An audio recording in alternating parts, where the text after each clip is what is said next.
I like that jacket. Thank Where'd you. that one come from? Oh, this is me right here. You know, Usman84kg.com. Go ahead, click the link, get you a jacket. Nice new one. We're going big time now. You're starting your own clothing Yeah, line. yeah, of course. You got to start at something. Can't get punched in the face forever. There you go. Obviously, this is a rematch people have wanted to see for a long time. It's been almost 2 years. How much do you think you've evolved since the first fight? Do you think you've I know you said you've lapped the division, but do you feel like you've lapped Colby in terms of skills? Yeah, I mean, I'm just in a place to where I understand what I do. I understand where I'm at. Early on in my career, it was like, oh, you live and fight. Literally, you're living fight to fight. So it's like, I gotta survive. I gotta win. I gotta win. I gotta win. I'm in a position now to where it's, I just want to perform the best that I can. I want to continue to have these legendary performances because, you know, I have a lot less to go than where I've come from. So, want to make them memorable. So my daughter, my kids can look back one day and say, "Wow, Daddy, you did that." So that's really what I care about right now. And just this night, I mean, the teammates, obviously Justin and Rose, can you give us some insight into what the training for this has been like? And obviously, you being the one that's going to look to try to close the show for the team. Oh, it's been phenomenal. I think in Jacksonville, the last fight I fought, it was great. I wanted Rose on that card as well, and we were able to make it happen. And obviously, you saw what we produced that night, but we felt a little incomplete. Yes, Justin was there, so it definitely helped us feel better, but we felt a little incomplete because we didn't get to watch that madman throw down. So, as soon as this was a tentative date that we were looking at, I said, "Yo, how about we get Justin on that too?" And of course, our wonderful manager Ali Abdelaziz was able to try to make that happen for us, and for you guys, it's going to be a treat as well. And you're never short on confidence as it was, but to do what you did to Jorge Masvidal in the last fight, what did that do to just your self belief and just not only knowing what you can do, but seeing it put into practice? A lot of this is manifestation and the work that I've put in. You put in a lot of work for years, like, and I say it, and I know I say it, and it's kind of hard for people to imagine, but I was putting in work when I didn't know what the hell I was doing. I was putting in work just to work, hoping that one day it's going to turn into something. And it eventually did. And of course, you visualize and you imagine all the things that you want to do. And I knew it. Right after that fight, I don't know if you guys ever saw the video on Anatomy of a Fighter. Shout out to my man Will Harris. I was backstage and I was just unhappy. I was unhappy with the performances, like I mentioned earlier. I want to go out there and leave these performances to where when I'm done, I can look back and be happy with. And I was unhappy with that. I was like, no, yes, it was tough because I took the fight on 6 days' notice. And as hard as it is to believe, I went through more adversity than he did. But of course, mine wasn't published because I don't need to do all of that, you know. And going out there and still been performing like that, I just didn't feel like that was my best. So I wanted to right that wrong. So of course I was confident. I knew what I was able to do. I knew what I wanted to do, and I knew what I was going to do. I manifested it. I saw it over and over and trained it, practiced it. Went out there and to put an emphatic finish like that on for the people. It really lets you guys know what I've been saying for years. I'm the most vicious and most well-rounded welterweight there's ever been, and I think that proved it. You mentioned righting or wrong with Masvidal. What about Colby? Is there anything from that first fight that lingers with you that you want to correct in this one? He's obviously said a ton about the refereeing and claiming you fouled him and this and that and the other thing. Is there any of that with you that you are hoping to correct with this win? No, nothing lingered at all. I mean, like you guys saw the viral video of me and him talking when he turned red. It's simple. It wasn't a decision. I finished you, and of course he did the best he could. I actually like the fact that he stuck with the excuses and he kept making the excuses because again it made you guys all want to see that again, right? And so yeah, he did a wonderful job there. But he said he's saying, oh, it's a fake eye poke when the masses watch you finger my eye. you know he said it. It wasn't a nut shot, and I got I got 5 minutes. He grazed my cup. That's true. And of course, as a man, when your cup gets grazed, you anticipate what's coming after that pain. And I was anticipating the pain, and then after about 30 seconds, you guys can go back and watch the video. Literally about 30 seconds, I'm like, yeah, that pain's not coming. Let's scrap. Let's go. And we continued on. And you saw that the shot where I broke his jaw, clean off, clean shot. He was holding his eye. Did you guys see that? He was holding his eye. He was complaining to the ref that he was an eye poke. And even the commentator, DC was like, and that was a straight right hand right on the button. And he said it was his eye. So who was actually claiming fouls here? But at the end of the day, he's done a great job of getting the public to believe that. And, I commend him for that. But for me, the wrong that I want to right is just kind of, in that fight, I fought with emotion. As much emotion as I was willing to display is what I fought with. And which is why I think I got hit quite a bit, but it was fun. I had fun. That lets you know that I got a little madman in me too. I don't mind getting hit. But I would say I want to make it a little bit more flawless this time around. And two more quick ones. How much do you just look forward to putting this man behind you? I assume if you beat him again, there won't be much talk about a third fight, at least for quite a while. So is that something that you are keen to have happen? Just no more Colby Covington being brought up to you? I don't know. I don't know, because now I'm in the business of pay-per-view. So I don't know if I want him that far back. Of course I want to go out there and stop him. But I want him to quickly make his way back so I can stop him again for a little bit more money. And last thing, I'm sure you're going to be asked about Khamzat Chimaev plenty this week. I remember I interviewed you earlier this year, and I asked you about him before he had, to take all this time off. And you said, all respect to the guy, you showed no ill will. The fact that he seems to be getting a very quick push where you had to do 9 fights before you got a title opportunity. What are your thoughts on him now? Is he someone that you see quickly coming on your radar? First and foremost, he's done a tremendous job with the opposition that he's been presented with. No shame in that. He's doing great. I like it. I love all the hype that's being there. Like, let's all be honest. Life is not fair. We learn that as kids. Life isn't fair. So I know, some guys get a faster push, some guys don't. But it is what it is. More power to him. He's doing a phenomenal job with the position that he's being put in. So, hats off to him.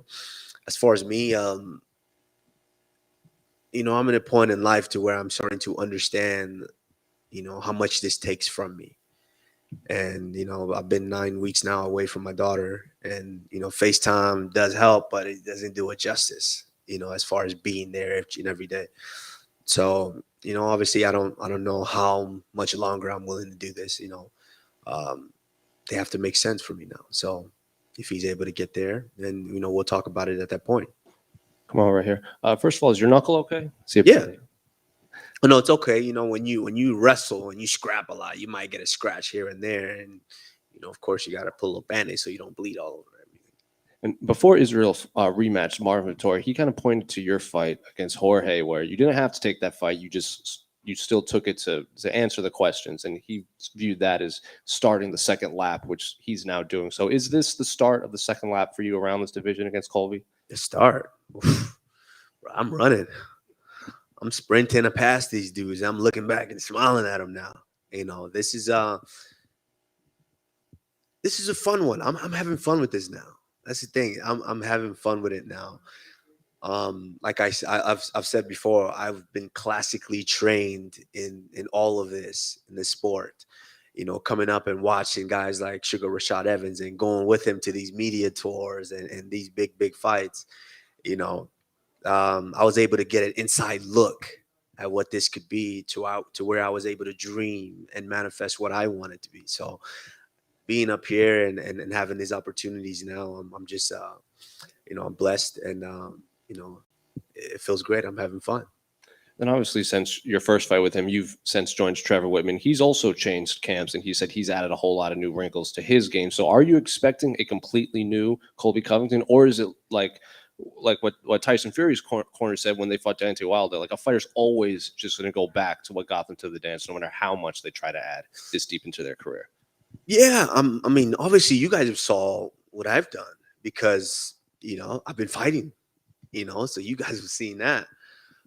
For him, I can't necessarily say the same because knowing the kind of guy that he is, and like I said, we have mutual friends, so I get a good glimpse. I've gotten a good glimpse of who this guy is outside of the cage, and judging by that, I think he's the same asshole, and yeah, just at a new team. So at the end of the day, when you get in there with a lion like me and I hit you in the mouth, you're going to resort to what you know best, and you're going to throw whatever those coaches are saying out the window because you don't really give a shit because you're really an asshole. So. And finally, Michael Chandler was in here earlier, and he jokingly called you a narc. And then he obviously he was joking. He said he still considers you a good friend. Justin Gaethje said that even if he asked you for advice, it wouldn't even matter because they're still getting into a fist fight. So, as someone who knows both men very well, what can fans expect in that fight? I'm not asking you for a prediction, but just the fight in general. My prediction, I'm playing. No, Michael Chandler's a very, very good fighter, explosive fighter. It's one of the reasons me and him kind of bonded while he came down to H Kickboxing a few years back is the fact that we like to work, we like to train smart, and we like to train hard and often. And so me and him gravitated towards one another. And so yeah, I was able to get a good glimpse of who he is as a competitor, and excellent fighter. Very good, hard-nosed fighter. It's so funny how similar these guys are. Justin's just a savage, really. The only word to describe him. This is a guy that kind of loves fighting. I'm being honest with you guys. I don't necessarily love fighting. I love to compete, but this guy just loves what he does. He eats, sleeps, and breathes this. So you guys can expect just the fireworks. And this is one of those fights to where if both of these men are standing after that third round, you could tell that they're just nuts. Just madman, they could definitely take a shot. Kamaru, we mentioned Hamzat here, and you said you haven't got long left in this career. When people start bringing up names like him to you, is there a feeling of like, oh, a champion's work is never done? Like you get rid of one guy and there's already the next guy ahead of you. I mean, that's how it is. Like, come on. After I get done with the fight, what did you guys do last time? I just sent Masvidal to the shadow realm, and you guys are, so who's next? Is Kobe next? Like that's what it is. It's always going to be that way. And if all champions, especially some of the best champions in the world, continue to listen to that, then basically all you guys want to see is me continue to be successful until I'm not successful. Then you guys can then put that stamp on it and say, he's washed up. He needs to leave. I want to be that champion who does it I want to do it on my own time. I like Khabib, and I know a lot of people have been throwing a lot of shades, saying a lot of things about Khabib leaving when he wanted to leave. That's how you do it. Even George St. Pierre, that's how you do it. You leave when you want to leave. You don't let the sport retire you. So yeah, whenever I feel like that time's there, it's time for me to go. We speak about you lapping the division now, and I think you're in this legacy building phase of your career where people are just kind of throwing any situation at you to see, oh, what can he rise to? I saw you do an interview yesterday, like, oh, can you win another belt? For you personally, what builds more for your legacy? Lapping a division over and over again, or winning a second title in a one-off? To me, I don't really. Let's be honest. I've kind of done what there is to do in MMA, in UFC. This Saturday, live on ESPN, pay-per-view at Madison Square Garden. What's bigger than that? I've headlined pay-per-views before. The first event back with fans. And look how that looked, how that pay-per-view went. Fought Kobe the first time, T-Mobile Arena, headline that. Went all the way to Abu Dhabi, headline that, in Fight Island 1. I mean, what is there to do in the sport? I've done it all, You talk about legacy. Like, look what I've done to this point. When I'm done and I walk away, guys are going to look back and say, wow, he was special, just like we've done with some of the greats. And so if I'm looking at legacy, I want to do something that's not been done before. These guys don't really scare me anymore. I mean, of course, there is the fear of myself and not, competing and not looking the way that I want to look. But what scares me is since when in history have we ever seen pound for pound in both combat sports at their prime go at it? We've never seen that. You know, wouldn't the world love to see that? I know I would. Kamaru, to your left over here. Not to give anything away, but for the last fight with Colby, you kind of said, I'm going to keep it on the feet for the fans, throw down with him a bit. This time around, I'm getting the sense from you that maybe not having the same feeling. So, like I said, not to give anything away, but can we expect some wrestling in this one? What are we thinking? Listen, I'm better than this guy in every way possible. I'm just better than him. And that's just one thing that I do well that I didn't realize until, these wins started racking up. I'm like, I kind of control these fights and where they take place and how they go. Let's work on that. And so, yeah, the fight's going to play out wherever I want him to play out. Like, obviously, if he wants to not take as much punishment, he's going to try to wrestle. Then he's going to realize very quickly, I'm a much better wrestler than him. Then he's going to have no choice but to stand. Well, if I want to take him down, I could have taken him down. And I can take him down if I want. So we'll have to see. The only thing is, like I said, that first one, the world wouldn't have been satisfied if I hadn't done that to him. And so that's one of the main reasons why I wanted to do that. This one, I'm going to be strategic, but you can rest assured that I still want to do some harmful things to him. And I wanted to ask about your brother, Mohammed, who, he's coming off a loss in the PFL. But, that's always a big kind of thing for fighters, to turn around and come back from that. So I'm just curious how you've kind of been helping him and, given, sharing advice and all that kind of thing going forward and what potential he has still in the sport. Yeah, I mean, that wasn't his first loss. That was his second loss. He lost before and he bounced back and he got some wins and then got that opportunity. So he's going to do the same. He right away, you start to realize, maybe I'm not where I want to be yet. So let me get back to the drawing board. So since then, he's really made the move out to Colorado and he's putting a lot of emphasis on his training. So, we want to make him the savage that he wants to be. So eventually he'll get there and you guys will be talking to him, not me.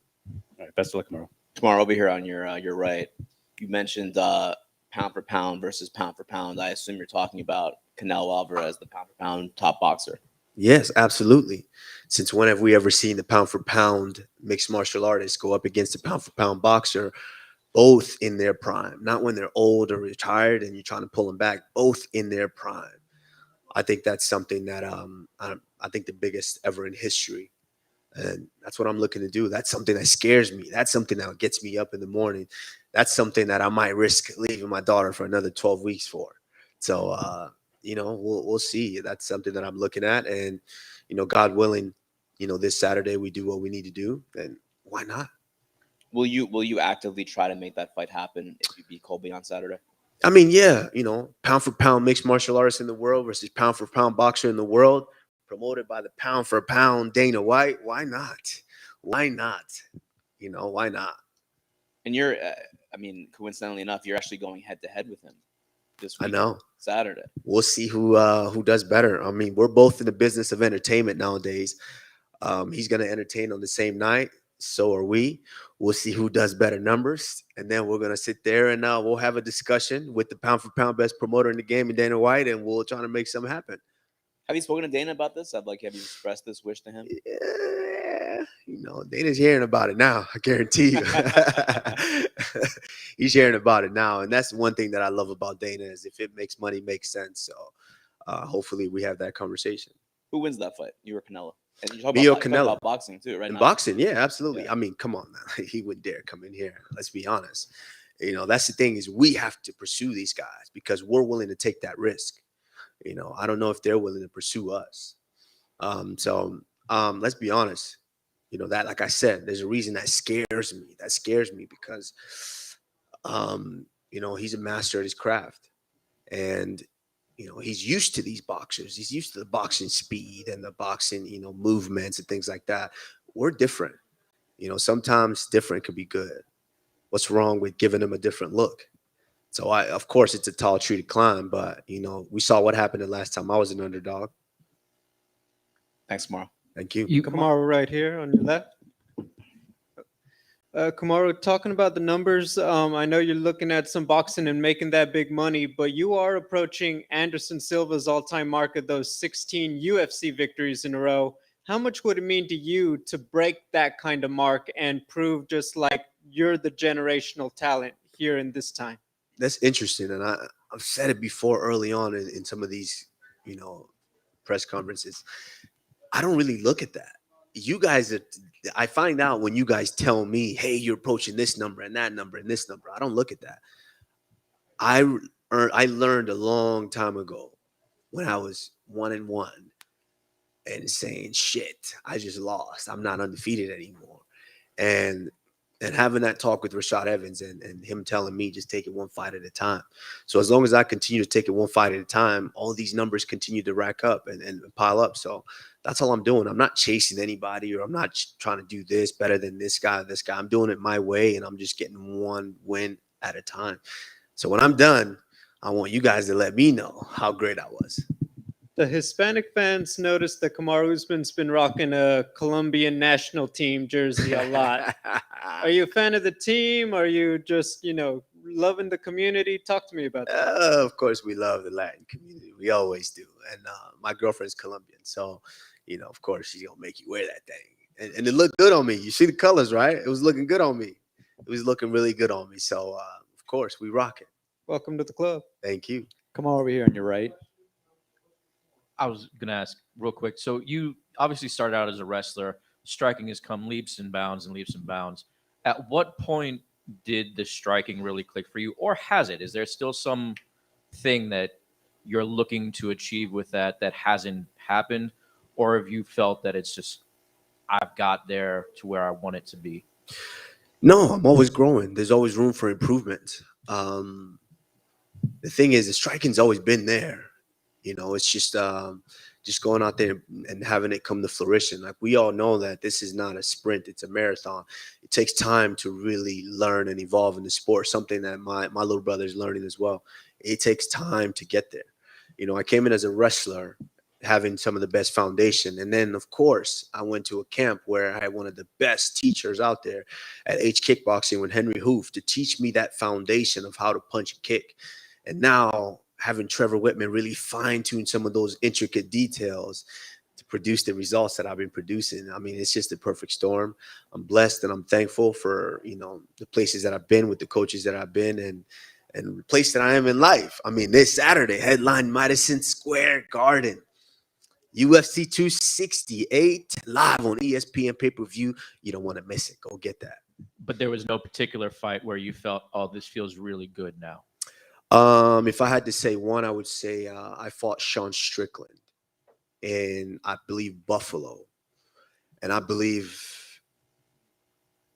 it was a little storm back and forth. It started when I fought Wale Alves in Brazil. A lot of people didn't know, but I had torn cartilage in my ribs, and I couldn't wrestle the last 3 weeks. But I couldn't pull out of the fight because I was instructed, you can't pull out of this fight. And so I had to fly all the way to Brazil and fight this guy without my strongest tool in my toolbox, which is wrestling. So I remember in that fight, I knew I had to keep the fight standing because I couldn't wrestle. So this guy doesn't find out that one kick in my ribs, I might be out. So I had to stay on my feet, and I'm on my feet. And then I realized in that first round, these guys can't stay with me on my feet. They're afraid. They think I'm going to wrestle the whole time. Why not stay up? And then towards the end of that first round, you can go back and watch that fight. He was just done. He was gassed. I didn't really throw that many strikes, but he was so gassed because he thought I was going to wrestle the whole time. I looked at him, and I spoke Portuguese to him, and I told him, I know you're not tired already. We just started. So from that moment on, I said, you know what? I can do what I want to do in here. I don't have to wrestle these guys. So in the Sean Strickland fight, we all know how good of a striker Sean Strickland is. I just wanted to just let it fly. And I'm doing all kinds of tricks. I'm doing a super double punch. I'm doing all kinds of things, having fun in there. And at that moment, I think I realized, it is what I make it in here, that I can do whatever I want. Come on over here on your right. One more. We'll take one more. Yeah. So we saw you courtside at the Knicks game the other night. Tell us what your experience was like. It was great. It's one of those things with me is I don't I'm in this trans state of mind to where I don't really take things in too much because I have such high expectations. And for me, the journey's never over. So I have such big goals and high expectations to where I don't really sit there and just really relish and enjoy moments as much as I probably should. So I'm sitting there and I'm just a game to me. I'm watching the basketball game and I'm sitting next to Tracy Morgan. I'm sitting next to Chris Rock, Bill Bellamy, D Nice. And at one point it was like, these are legends that I grew up watching. And I'm sitting on the floor next to them. But then I snap out of it and I got in the back and then I got goosebumps like, oh shit, this is where I'm going to walk out when I fight. So, you know, it's been an amazing roller coaster. You know, I'm blessed to be in this position. I'm blessed to be here. I don't take it for granted. And, you know, when I'm done, I think, yeah, then I'll start to be like, you know what, I did that. Yeah. So, you know, tell my brother, you know, take pictures now. Take a lot of pictures. You know, my man, Patty, take a lot of pictures because I might want to see them later. And last one for me. Obviously, your friend Francis Ngannou was in your corner last time around. First of all, is he going to be here this time around? And secondly, what did you make of the situation with Francis that occurred over the summer? You know, when they created the interim belt, were you surprised by that? It's a tough situation to be in. It's, you know, there's a lot of things that go on behind the scenes that, you know, a lot of people don't know about. And we all wish that we could sit in those rooms with the powers that may be and really understand what, you know, a fighter or the promotions is going through and dealing with.